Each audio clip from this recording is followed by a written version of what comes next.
Hi, my name is Marteen Santerre with Soul Being, and today I am speaking with Sarah Smith from the Integrative Studio. Sarah is a licensed massage therapist whose passion is to inspire others to live a healthy life, mind, body, and spirit. Sarah, welcome. Thanks, Marteen. I'm really honored to be here. We're excited to have you. So Sarah, what is your background and how did you get into massage therapy?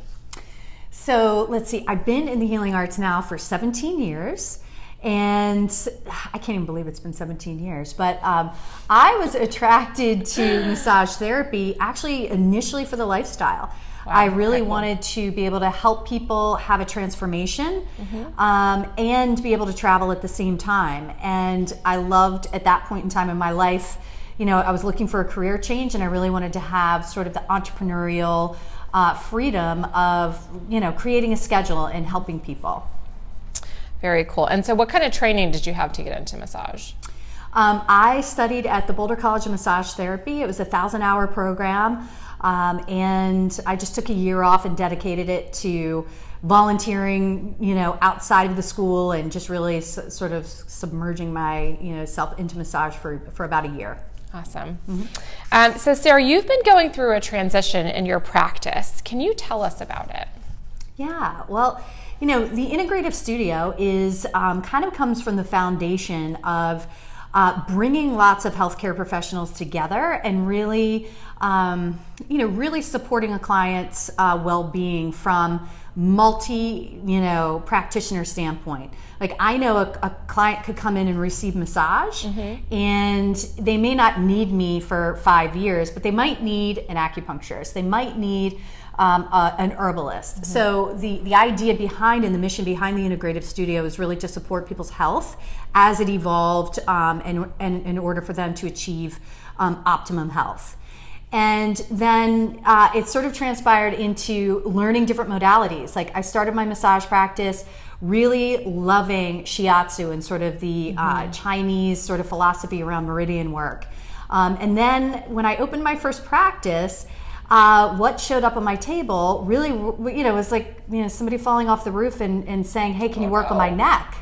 Yeah. So I felt the responsibility of really needing to know where my scope and practice was. So I went to the Muscle Therapy Institute and really studied orthopedic massage injury assessment and treatment, and then got into myofascial work, Thai massage, craniosacral, and kind of took it and expanded it. So now my practice has transitioned really into helping people on the genetic level. Like my whole passion right now is like, how can I be the most effective to help this client sort of transition their health to the next level? And it's really through the field of nutrigenomics. And that's really hot right now. A lot of people are talking about that. Can you explain a little bit about what that is before you can get into it? Yeah, so nutrigenomics is how all natural compounds like food affect your DNA. I know that the changes that I'm making on bodies really only last a certain amount of time, and I can never massage people's genes. Yes. Right? So the movement is called biohacking, and biohacking is about taking a complex system like your biology and creating a desired outcome. Okay. Right? Very cool. Yeah. How do you do that through massage? Well, it's one of my tools in my toolbox is actually through representing a company and a product line that supports this cellular health. And I've been seeing dramatic results. And this is really something that I've been introduced to, you know, kind of in the Lyme community and kind of our own personal experience with Lyme. So it's an herbal supplement, or?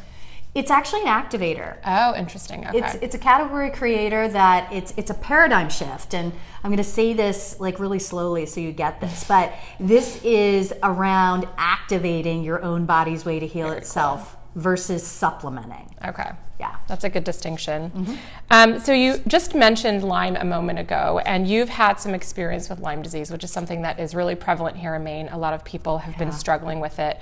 Can you tell us a little bit about your story?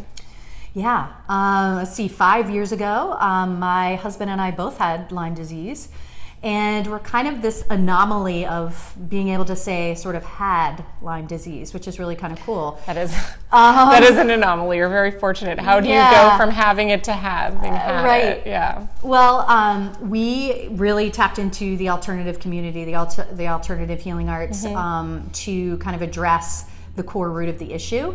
And then that's where I was introduced to the nutrigenomics and, you know, kind of a product line that was actually repairing mitochondria all naturally at the cellular level, that was reducing oxidative stress by 40% in 30 days. You know, really just finding the right support to kind of create that healing that, you know, our bodies actually have that ability to heal. So if we can activate it and trigger it to do what it knows how to do in the healing process, you just have really great results. That's awesome. And did you have other things that you did in concert with that, like around diet or any different therapies that you participated in? Or was it really just using this kind of idea around biohacking? Really focusing on biohacking. I think when you're looking at, you know, something that activates your own body's way to regulate genes and antioxidant and anti-inflammatory enzymes, as well as a really good probiotic, you know, an omega, and something that works on the mitochondria. You're really addressing a big piece of it.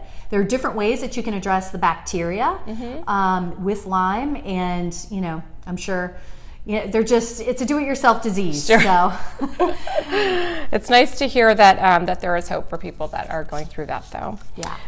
So just jumping back to massage. So where do you have the most success as a massage therapist? And you have a lot of different experience. What are your strengths so that we can tell potential clients that might be looking for a massage therapist? Yeah. I feel like my strengths. I feel like people come in and they have this list of things that they're working on, and what I get excited about is I have a lot of different ways I can work on the body and work on treating people. The people who I have the most that I feel like get the most benefit from the work that I do because of my medical massage training and things like that are people who are kind of last hope. So when they're at their end of the rope, that's when they can contact you. Yeah, like if they've gone through the PT, they've gone through you know, everything they can imaginable, and their primary care physician says, you know what, you had this car accident or you had this injury that happened, nothing seems to be working, why don't you go and receive some massage? And I actually have a lot of success with those people and you know, giving them hope is something that I'm really passionate about. So having results in that way, and then really people who just want to take really good care of their bodies, and that are, you know, I like to really empower people to take ownership of their health. Sure. So I think a lot of that can happen in one of the sessions, you know, that we have. It just allows people to step into owning their health and moving it into a really positive direction. Yeah. So let me ask you a question about massage then. Is it one of those things from a frequency standpoint? I know for many people, they might go to the spa once in a while and get a massage. You talked about medical massage. In order to get the best benefit from that in a preventative standpoint, how frequently should somebody be getting a massage? That's a good question, because I get that a lot. Like, okay, well, what would you recommend? So if you're working through a particular injury, it's usually, you know, kind of the standard is come as, you know, 4 to 6 visits as close together as you can, and then get on a maintenance program. Okay. So if you didn't have a particular injury that you were working through, you would really look at coming every 2 weeks if you can financially swing that. But even every month to 6 weeks, if you can get in and on the table, even if there's nothing going on, to actually just, it just reminds the body like that this is how it needs to be. Okay. So it's the consistency, not necessarily the frequency when you're healthy. Interesting. Okay, that's a good distinction to make. Excuse me here. Can we talk a little bit about you personally? What are your mindful living practices? So that's another really good question, because last year, 2017, for me was kind of like a whirling dervish, you know? Just I think it was for a lot of people. It just felt like a lot of activity, and the things that I felt like I were missing were the things that fill my cup. And I'm really good at taking care of a lot of people, and I know as healthcare professionals out there, we have to come up with creative ways to fill our cup and be able to walk the talk. So I started reading, it's called The Miracle Morning, and this kind of encompasses everything I've tried to do, but in my mind, my belief system said I needed to have a 90-minute yoga practice. My belief system said I at least needed to do a half hour to an hour of meditation a day. My belief system told me that everything needed to take longer than it really does. So what I do every morning, and I've heard people say this before, get up really early and get your practices in, whatever they are. But after reading this book, I was really inspired to set my alarm for 5 o'clock in the morning, before my daughter gets up, before my husband gets up, and really set aside 1 hour to do everything. And you know, I do it in 10-minute increments, like compressed time. And I have to tell you, it's the consistency, just like massage, when you're on a healthy sort of trend, it's the consistency in the small actions that you take that create the compound effect. So 10 minutes of yoga, you set the timer. 10 minutes of meditation, 10 minutes of affirmations, 10 minutes of self-development, you know, a spiritual book, or, you know, a leadership book, anything that's driving you, where your interests, where you learn. And then you cram it all in, but you make it all fit into that hour. Make it all fit into the hour. And I have to tell you, I am focused. I have more energy. I feel great, and I feel really balanced. And for some reason, just by doing that hour, it allows me to fill in even in different categories for longer amounts of time during the day. Oh, that's wonderful. Yeah, and then you make sure that you get that. You feed yourself, right, your soul, before you actually even get started with your day and start taking care of everybody else, your clients, your family. That's the key. All right, very cool. I'm going to try that. Last question. What is your favorite thing about being a massage therapist?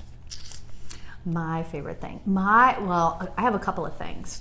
From a client standpoint, I love when somebody comes in and they're having a pain, or they're not feeling good in their body, they're not feeling good emotionally, and 1 hour later or 90 minutes later, they leave feeling like everything is changed. That's wonderful. They might not be in pain, they might not have the same thought patterns going on at the same time. And I love creating the space. For me, massage therapy is actually, these are the things that I need to do to like set up a really nice session. Like the room needs to be really nice. The music has to be just right.